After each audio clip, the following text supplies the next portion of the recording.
You are listening to Hold Fast, a podcast where we have biblical truths for daily battles. And today, you will notice, if you're watching the podcast, things are a little bit different around here. I have a very special guest with me, all the way from Ethiopia, Hareg, and I am going to let her tell you all about herself, her story, her background, what even brings her here to be doing the podcast with me. Oh, thank you, Pastor Kenny. I love it to be here. When we had the conversation this morning, if I'd be willing to have in this podcast, this is the same thing I was thinking about, and it's my pleasure to be here. Yeah. My name is Hareg. I came all the way from Ethiopia, and it has been a pleasure to be in MissionWay and then being with Pastor Kenny in the past few days. And in Ethiopia, I've been running a school which my husband and I founded 20 years ago, and with 1,000 kids right now and 120 staff. And members. You started with 50 students? Actually 25 students. Wow. Yeah. Wow. And it grew out to be big and with 3 locations, and we've been in a community out serving. And for those of you who are part of MissionWay, and especially if you're newer to the church, you may not be as familiar. MissionWay has partnered with Destiny Academy almost since day one of the church. And it's been our strongest, most consistent partnership missions-wise globally that we've had throughout our church's history, and big part of our story as well. So we love Destiny Academy, and we are always grateful when you get to come and visit, and we eat a lot of food, and we talk, and we laugh, and have a good time. So we cry sometimes. Sometimes. Don't forget that. Sometimes happy tears too, Yeah. So Hareg and I were talking a little bit just this morning, and she was even sharing a little bit of this with me the other day, but she began to talk about how the Lord has convicted her and worked in her heart recently regarding our need as Christians to speak into the culture. And so I'm really just going to set up the conversation a little bit and let Hareg share some of the things that are on her mind and her heart. I may ask some questions along the way, but I get to just kind of listen. I usually do the talking on this podcast, but I'll let Hareg do most of it this time. But I just want to say this at the outset before she gets started. I said to her, I think there are a lot of Christians who would resonate with where she's at, because I think a lot of us for a long time had the idea that the loving thing to do is to be more quiet and to not maybe speak and interject ourselves into some of these issues. But in reality, the loving Christ-like thing is to speak the truth and do it in love and with kindness. And I'm sure she'll talk a lot about that. But I think that's an important conversation, and I think it resonates with a lot of people. And so I just wanted her to get a chance to share some of her thoughts on this. Yeah, Kenny, I would be the last person that to be in the spot. Then when I think about, after we had the conversation this morning, when I talk about, the first person who came to my mind is John the Baptist. Yeah. He was voice in the wilderness. Like, he was isolated, but he has the truth and he has to speak it. I don't know how he did it. Yeah. But 3 things that I was thinking about. One, the platform was not, comfortable. No. He was in the wilderness. No. I don't even like to camp. I got it. Like, he was in the wilderness. In the wilderness, yeah. Like, he it's not like a comfortable stage where he can speak, I have this, number of viewers or number of followers that I'm gonna give, and he has to do it. The truth is that the Messiah is coming. Yeah. That I have to prepare the way. Yeah. And then he kept on doing that. Yeah. He kept on doing it to the point that until Jesus was there, until his time came to be on the platform. So that's one of the things that really struck me after we had the conversation. I said, that can we persistently talk about the truth, which when the time comes, the Lord asks us to do something, or across the message, we want to communicate something that, can we just say, like John the Baptist, he is I am the one, I'm not the one. He was very clear about the message. Like, I am here to prepare the way. And it's not comfortable. Plus, it's not a message that people want to hear, probably. Yeah. But he hidden it. He hidden it in a way that it's clear, uncompromised, and consistent. Yeah. And until he got there. So that's one of the things I would like to say. And John the Baptist spoke to the culture. But one of the reasons he was killed, the reason he was killed is because he spoke even in the life of Herod, the ruler of that day. He was not afraid to what many people would say is stepping into politics. Not that I believe we have to do that necessarily, but he wasn't afraid to do that. That's what my third point that I was, one, it was not a comfortable platform. Second, he was consistent. Third, courage in the presence of the silence. Like when everyone kept silent, when sometimes you don't, it's not the right way to do it, to be silent. Okay. Now the question I have myself is that why did it took me so long for this conviction? Because one of the things that in my heart was that I didn't want to be criticized. If you are always on the platform up here, somebody is gonna butcher you. Somebody is gonna say something bad about you. And then I thought about Jesus. Jesus being caring about the most truth, light, and his only way. He was not afraid of criticism. He was criticized for the people he was associating with. He was criticized the way because I am the Son of God. I came for the truth that he spoke, but he never backed out from that. I'm not saying we should bring something for the sake of controversy. Right. It doesn't matter. I mean, that doesn't give anyone a benefit.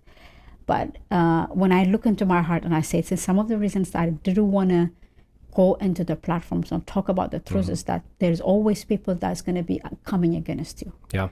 But that doesn't make it, for the truth to come out and to help others, and this, especially in this generation. Like I don't see this is a very good reason at this point to be silent on one of the issues. Some of the issues that we think that are, untouchable or that would trigger something, on our culture. It was interesting.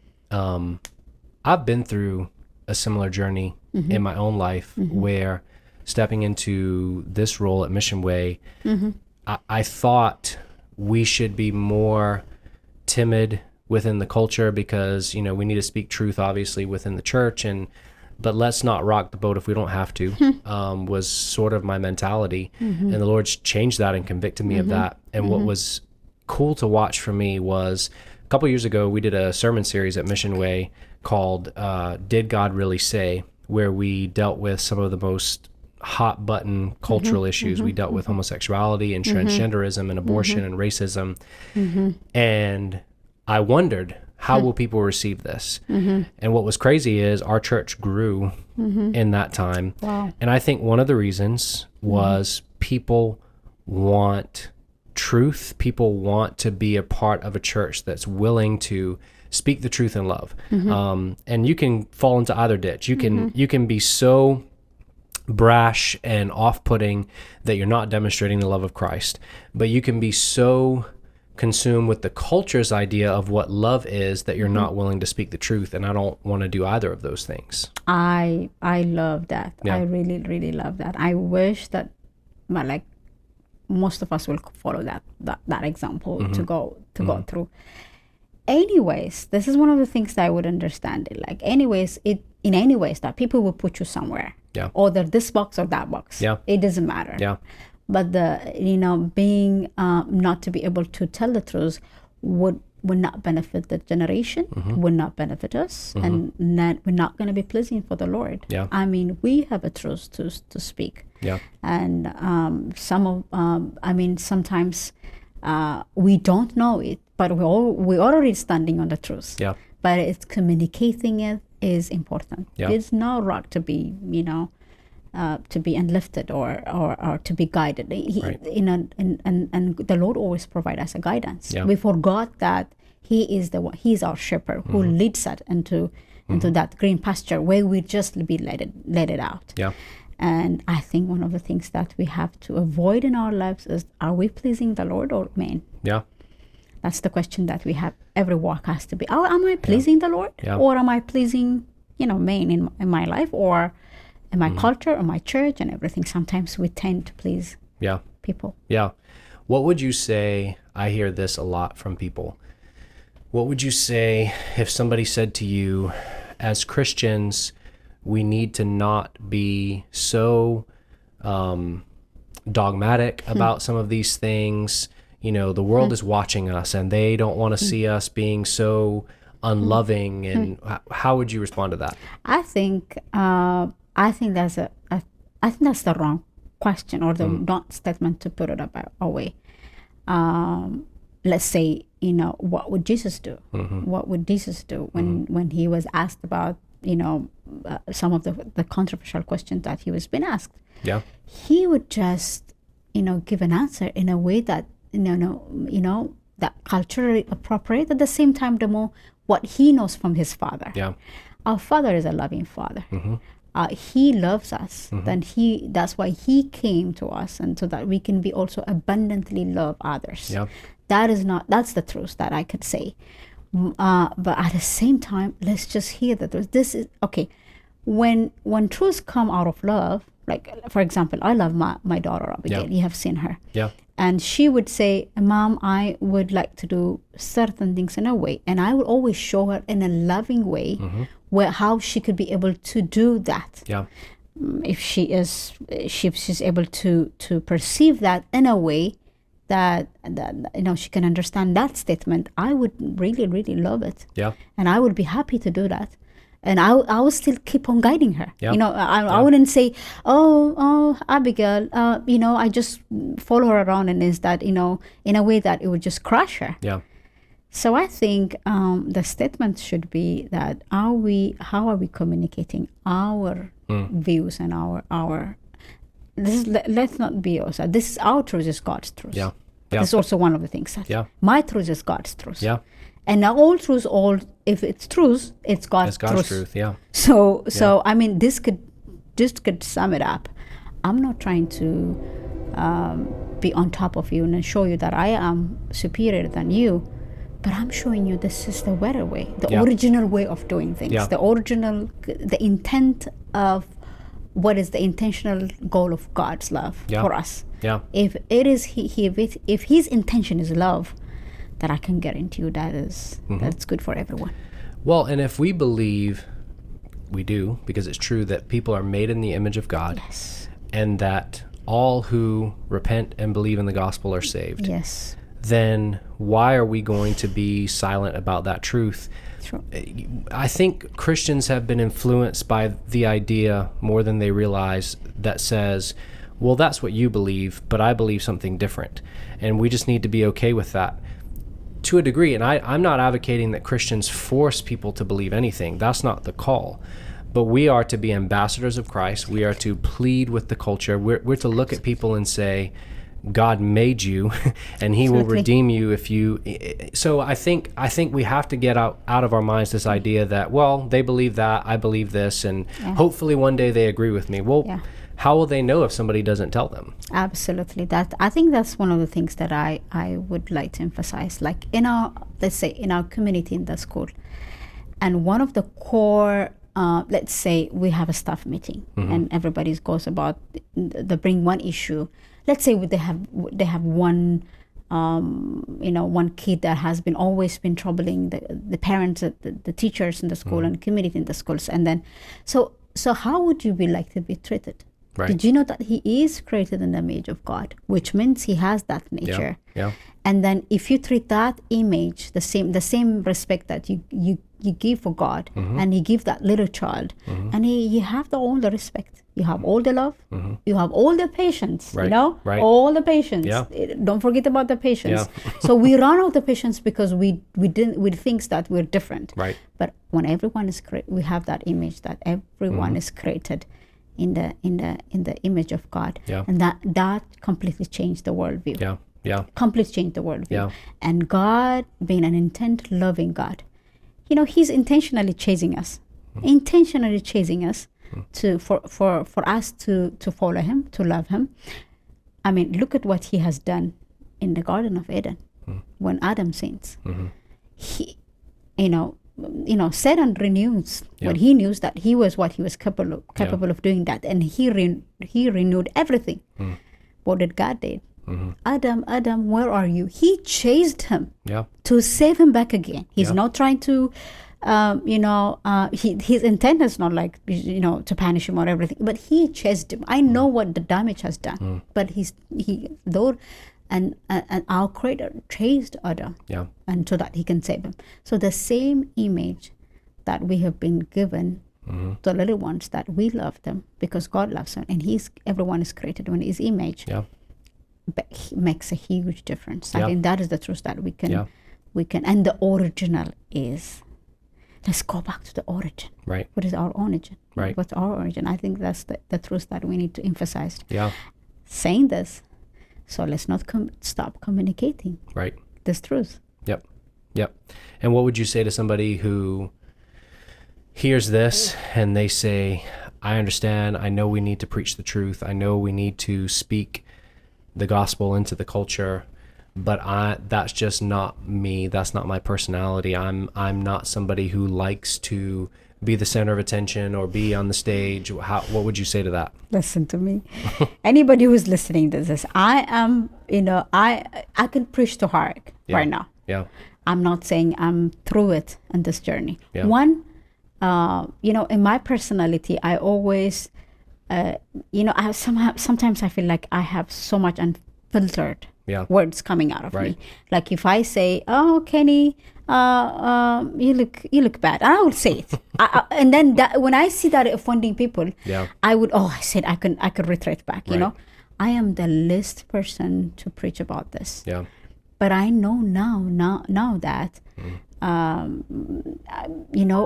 Hareg, if you want to do something good, how do people know that you're doing good? Yeah. How did people know that you have faith in action? Right. How did people know that they want to be collaborating with you, or they want to work with you, or let alone that I'm going to be 50 this year, by the way.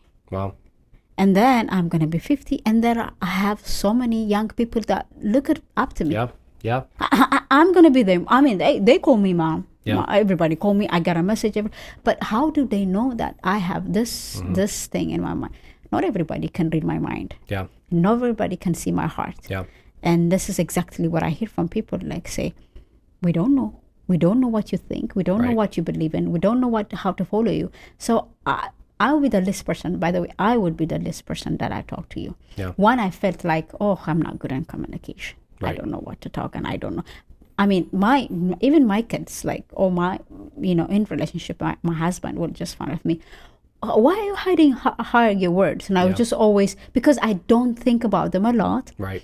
I don't know. I don't know how to speak the right words, and I'm sure Jonathan, my husband, will laugh at me when he sees this podcast. It's hard in a podcast. What are you trying to do? But the thing is, guys, I'm telling you, I'm trying to be honest with you. I don't have enough words to come out to me. Right. And you think I can speak, but I don't know how to speak. Yeah. If you hear, and then this is also one of the things, we get intimidated because there are other people who are very good communicators out there. I mean, thousands of people that are in podcast now in these days. Yeah. But let's not shy. That's because we can't do it. Let's not be turning away because I don't have a truth.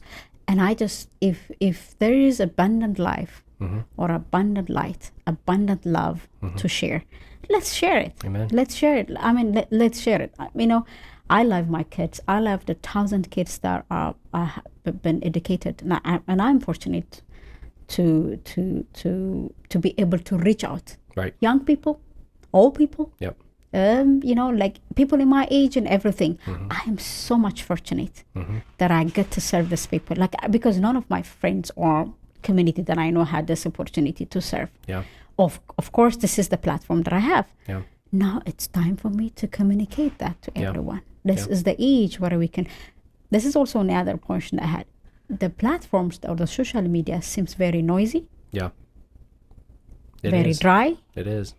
And sometimes disgusting, I would say. I'm sorry. Yep. But it's just like you don't know what to choose from where and everything. Yep. And yet, let's communicate our truth. Yeah. And then let's communicate our love and our care. Well, Christians are called to be salt and light in the world, in the culture. And a part of our world is social media. Yeah. And so there's a lot of darkness and a lot of corruption there. But Christians are meant to be the salt and the light in those areas. And the other thing that was coming to my mind briefly too was sometimes to the question of, well, I'm just not outgoing, I'm not somebody to talk about these things.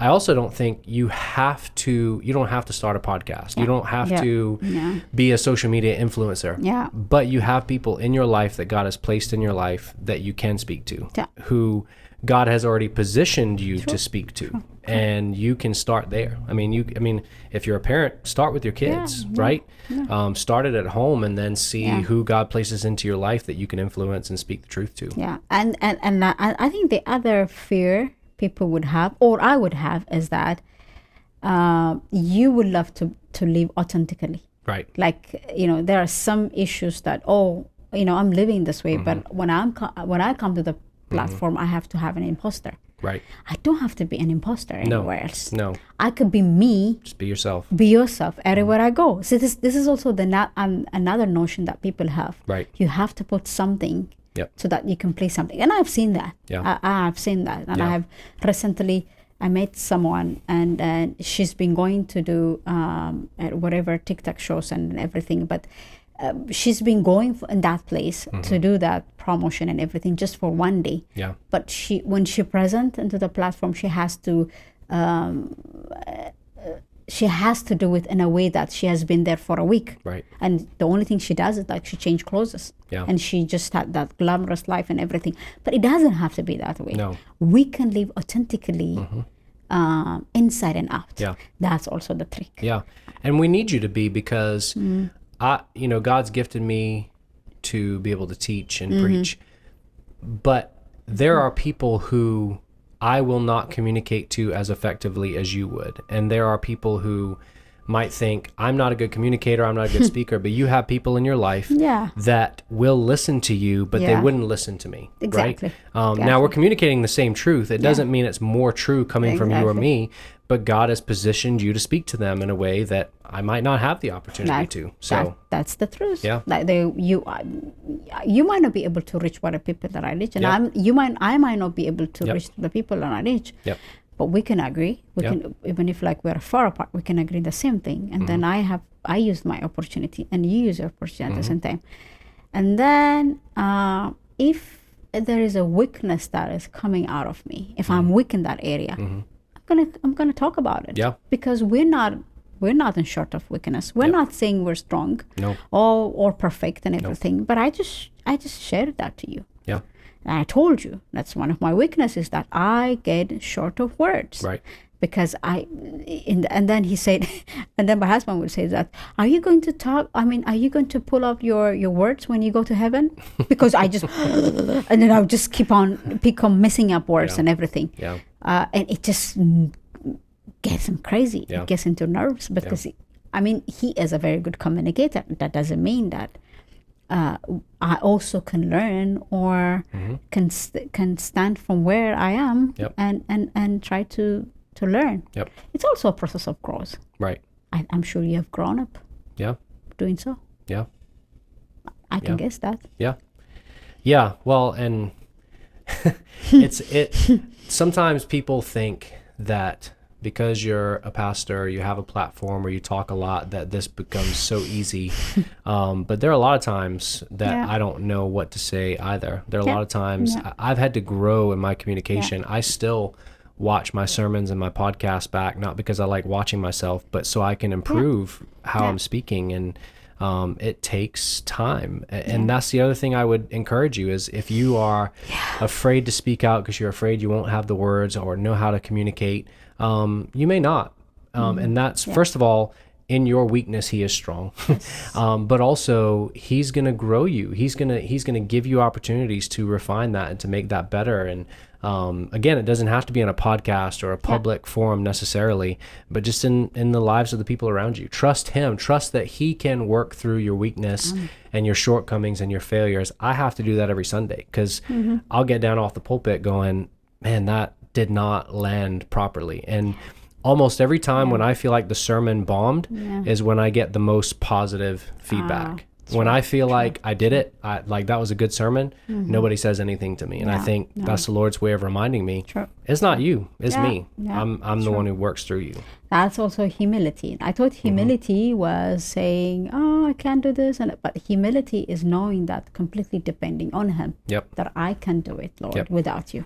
That's the biblical of humility. I always say that, oh, I can't do this. But if we said, I can't, Lord, I can't do this without you, that is the humility that I would, I believe that we can just pursue that.